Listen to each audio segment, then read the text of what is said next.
This is the Saturday Cup of Joe on Sunday, week 241. The question I get sometimes about the Cup of Joe, because it goes out via email and it gets posted on Medium. I take the Medium link and I put it on LinkedIn.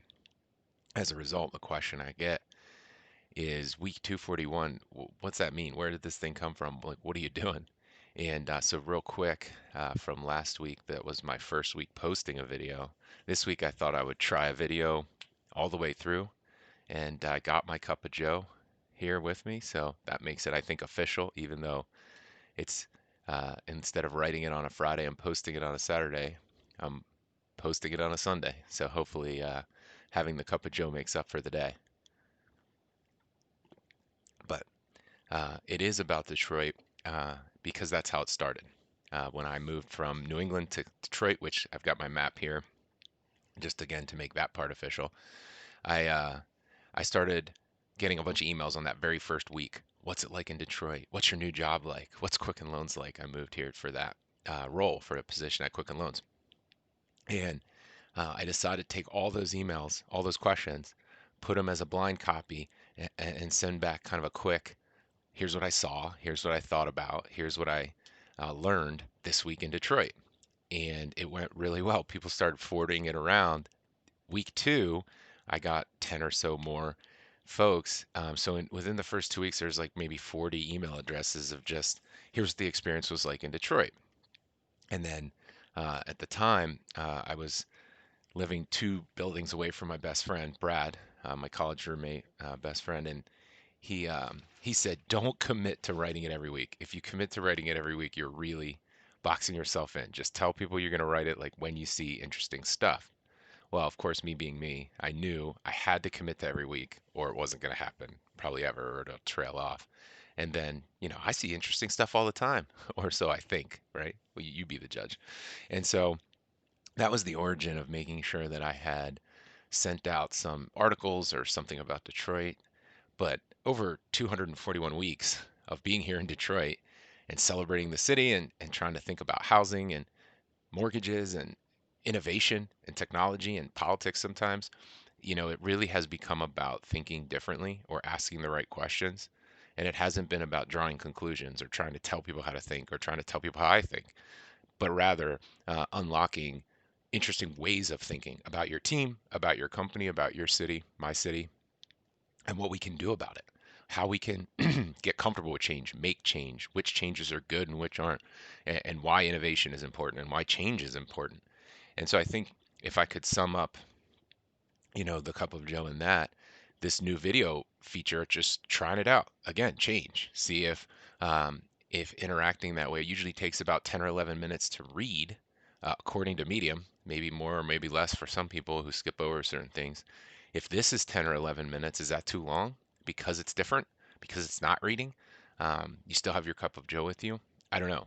So we're going to try it out. Instead of a bunch of short videos this week, I just tried the whole newsletter as a video, and we'll see what happens. One of the things that would be an example of something, that I would have seen this week and kind of thought about and then try to predict it, um, would have been Bitcoin. I saw this note that the current market rate for Bitcoin means if you had invested $100 in Bitcoin 10 years ago on a flyer, you'd have been one of the first, granted, but threw in $100 just to see what happens. That Bitcoin today would be worth 29,018,250, and it's probably changed since Thursday because the market changes frequently. But that's pretty significant. So what does that mean? I think that's the type of thing in the cup of Joe where if I'm writing it, I have to bring in context and then I have to try to like make my point real quick and move on to my next point because I want to include so much. But on here, I could kind of throw it out there in the tone of where it hit me, which was, what does that mean? What does that mean for cryptocurrency? What does that mean? Does that mean I should get in now because it's going to be $60 million in another 10 years? Is it going to be gone in another 10 years? And so I think how financial services is changing matters to me, obviously.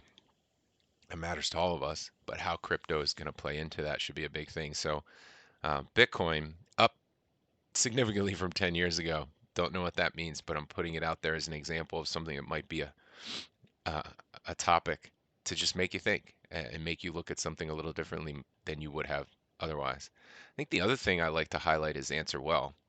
That's just the motto or the mantra that I try to keep in the back of my mind so that whether it's a giant decision, a strategic plan, a proposal, or whether it's an email or a series of emails or 100 emails on a given day, am I answering well? It doesn't necessarily mean to me that you have to prioritize everything equally.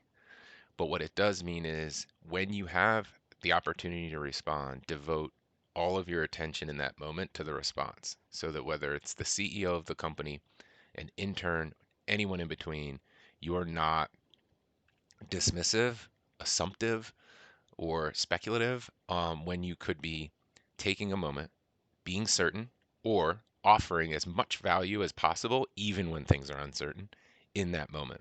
And so my chance to answer well comes up every single day in all cases. And to me, answering well means even when I fail at it, which I do, saying so and responding to the person say, you know what, I failed yesterday, the other day, to answer well.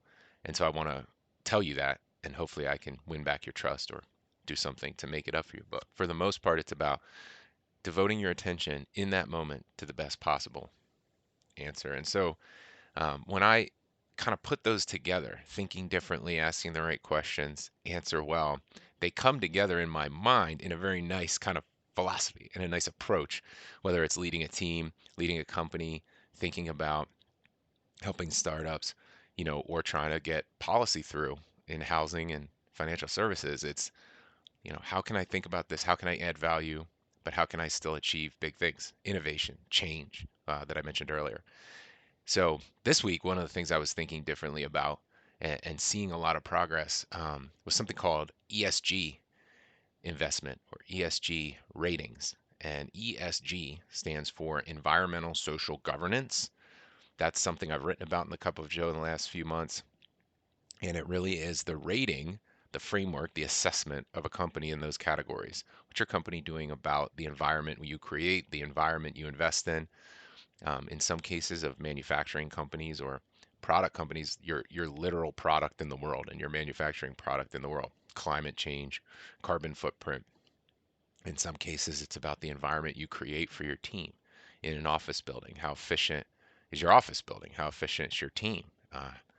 What are you doing to think about all of the different sources of impact across your entire company?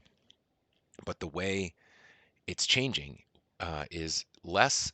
I think the climate change risk, by the way, is definitely elevating and escalating as a serious topic and has been for many, many years for a lot of companies. And measuring it is actually a little bit easier than measuring S, social, which is often reduced to the diversity of your team, the diversity of your C suite, the diversity of your board of directors, compensation tied to things like diversity. That's great.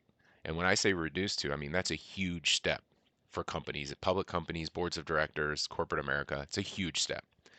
But there is so much more to think about in the context of social impact that it should be treated like environmental impact because the diversity of your team is the ante to play in this business, but it is what your company does to the overall community, to the system, what it contributes, what it takes out, that is the untapped gold mine, honestly, of making a difference in your world, in people's lives, in the economy. And I know I focus on it more because that's kind of where my mind goes, and that's where I lean, is to how to make a big difference in the community, in the country, in the economic system.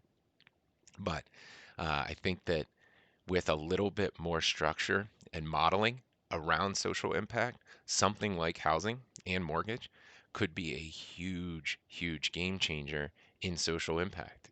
It is about economic stability. It is about public safety. It is about health. And for all those reasons, housing is, I think, often looked at almost as a one-off or local industry.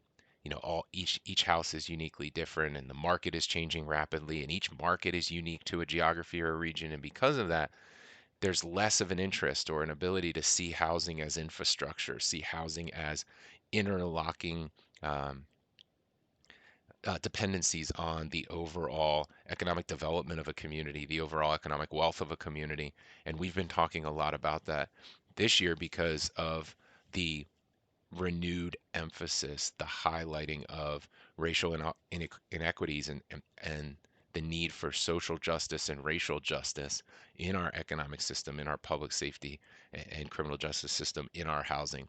And housing was one of the core violators, um, not quite 100 years ago, about 90 years ago, in setting up a system that did segregate communities. And as a result, it segregated wealth and it segregated outcomes as a result.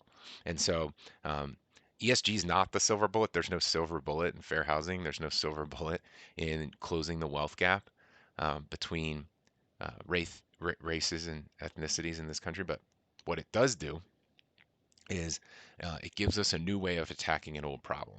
And that is, how do you expand the definition of social value, social impact, to include things that are already being manufactured, already being sold, already being invested in across the entire economy? And that's where I think, I'm thinking the fact I heard this week was that 500 funds, investment funds, rebranded, relabeled themselves officially in 2019 as ESG funds.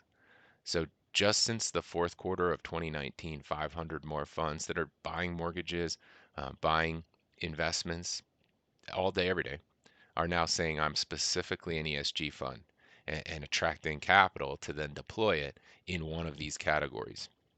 And so, as you think about ESG and as you think about this larger definition of economic value, um, I think if you're in housing or real estate or mortgage, it's a huge deal.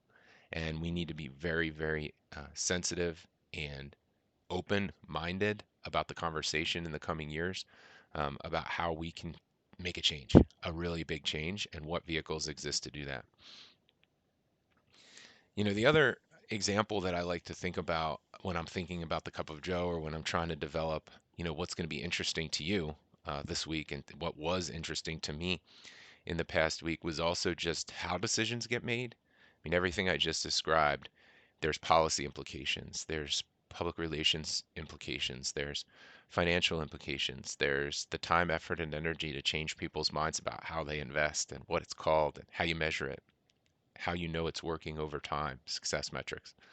And big organizations, I think, increasingly find themselves asking, how to do better on data analytics, on measuring, on making decisions. And we see business case after business case in Harvard Business Review article about decision making in large organizations. And there's a lot of large organizations right now hoping to think like a startup, act like a startup, want to be a tech company, and or think like a tech company. And it was interesting. What made me think about this was an article in Politico about herd immunity. That there was I guess a policy advisor, some senior level person in the meetings at HHS with the White House way back in March, April timeframe. But proposing that what we do is expose everybody to the COVID-19 virus in order to build up the largest herd we can, the fastest, and that should be the policy of the government.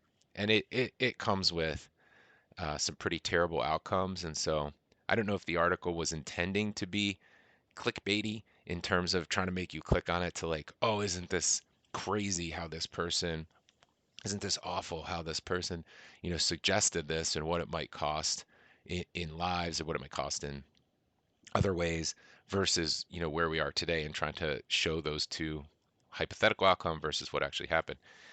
I was less shocked. Obviously, it was to me that the case study was not in that there was somebody sitting at the table arguing for herd immunity. Leave the assumptions about their motivations aside for a second. The question really was in large organizations, when making critical decisions, whether emergency decisions, crisis management, or long term important decisions, how much are you treating them like policy decisions? How much are you treating them like having someone at the table with the opposite view, who has researched and is arguing for the completely opposite perspective or the completely opposite plan? Um, you know, the question that used to come up in the cup of Joe, you'd have to go back to, in the single or double digits to the cup of Joe. But one thing I used to write about was Tim Ferriss's line, "What if we did nothing?" You know, how many organizations have someone at the table whose job it is to say, "What if we did nothing here?" Um, Now, in the case of public health, in the case of public safety, you can't necessarily have somebody advocating for let's do nothing. But herd immunity in some way, a little bit, is the kind of let's do nothing guy at the table.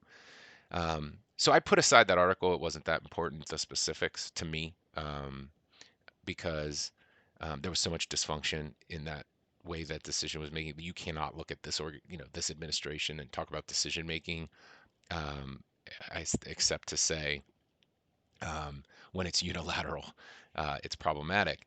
But I think the bigger question is in your organization, how do you think about that? Whether it's a small project or a big project, are you sitting at somebody at the table and saying like, I need you to have the opposite view here, or have you researched a totally different view, and not necessarily because it's going to make you uh, stop everything. It's not going to make you delay the decision. I think I'm more putting it out there as the way in which problems get turned upside down and solved or not in your organization. And another example of that I wanted to flag was probably the biggest revelation of the week for me. Now we're 16 minutes in, and I'm giving you the biggest revelation of the week. So if you still hung on, thank you. But that's delegate to technology. And for me, that was a new way of describing an old problem. We often have the question of, well, if we solve that with technology, what are we going to do? Are you going to put these people out of a job or these people out of a job? Or what are you trying to do by bringing in new technology that's going to disrupt everything? It's going to ruin this work process or this transaction timeline. And I think this week I've really thought about it differently, which is to say, we're told all the time to delegate to leaders, to delegate to people on our team. What about delegating to technology? We never talk about it that way. We never talk about what we're simply trying to do is delegate the thing to technology to open up the human to bigger and more challenging problems or to more efficiency in their career or more efficiency in their industry. We always look at technology as the disruptor, as the threat. We never talk about it the way it really is, which is you never actually remove the human completely, or very, very rarely. Instead, what you end up doing is delegating what should be delegated to technology.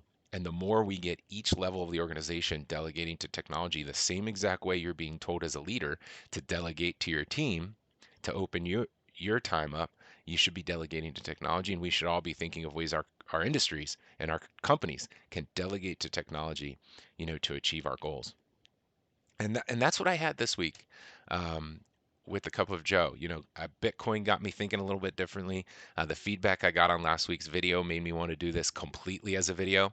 I realize I went way over the 12 minutes I described earlier. Shocker for those that know me. Um, Taking up too much of your time talking. But I hope you answer well this week. I hope you think differently about things this week, and I hope you find ways to celebrate. We'll be watching It's a Wonderful Life on Christmas Eve, as I've done every Christmas Eve. I love that. We've been watching Christmas movies all week. It's wonderful, and I hope you do too. And I look forward to a little time off, celebrating the holidays. I hope you have celebrated. If you've celebrated last week, if Hanukkah, happy Hanukkah if you're in the midst of that, or looking ahead to some of the holidays this week and next week. I will try to do the Cup of Joe next weekend as well, in between Christmas and New Year's, and we'll see how the video uh, responds. We'll see what you think of this one. So thank you. Continued success, continued answer well, and happy holidays.